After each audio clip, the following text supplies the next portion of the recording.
Hi, it's Karena. So recently I sent out my weekly email to you all, and I included a video about the idea that love doesn't shrink, divide, or disappear.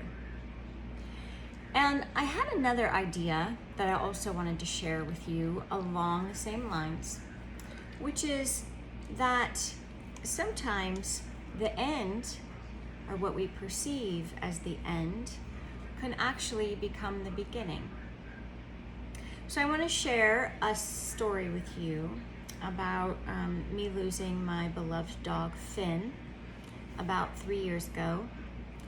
And he was my world. He was everything to me. And I actually write a lot about him in my upcoming memoir called Chasing Birds. But he was, unbeknownst to me, I never trained him to do this, but he became my emotional support dog. And he died at the age of 7 of a terrible, terrible, rare form of cancer. And I was heartbroken. I didn't know if I was going to get to the other side. I was so filled with grief.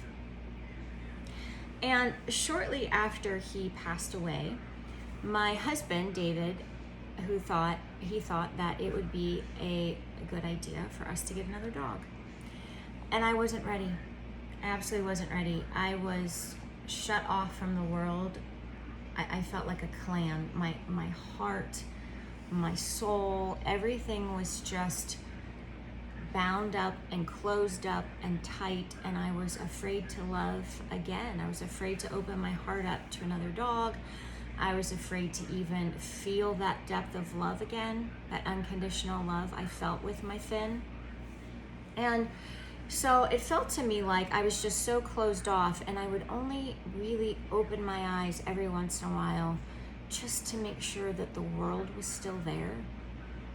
And I really started to think a lot about that lately, again, after I sent out that video, because there are so many of us, all of us, at some point or another, lose someone. We lose a dog, we get a divorce, we lose a friend, someone dies, and it's heartbreaking, right? We feel like we don't know if we can get to the other side, and we don't know if life's gonna make sense again, and we're not sure that we wanna love again. But what if all that pain we feel and all that darkness we sense, what if it's really a byproduct of us closing ourselves off?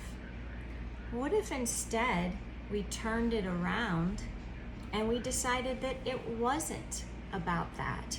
What if it was that if we chose to open ourselves up to love again, if we chose to see that in the end, we really didn't lose anything. We're still gonna have that connection to that dog, to that person, always. There's gonna be something there that we learned and that we loved and that we absolutely invested ourselves in, and we're never gonna be the same.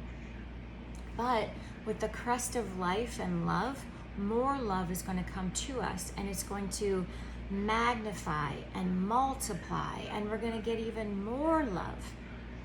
And so I think if we can have that shift of perspective and understand that there's never really an end, even in loss and even in losing what you think when you've lost love, you haven't. There's so much love still there, and there's so much more love coming your way. So I have living proof of that right here. Here's my Irwin. So I did give in, and I did get another puppy. And from the second that I held this one, who was much smaller then, but from the second that I held him in my arms, I knew that he knew my heart was broken. And he hasn't left my side since. It's like he knew I was hurting and he knew I needed his love. And that's what I'm trying to say to you. There will be wonderful things to come, even when it doesn't feel like it. There is so much love coming your way. I'll chat with you soon.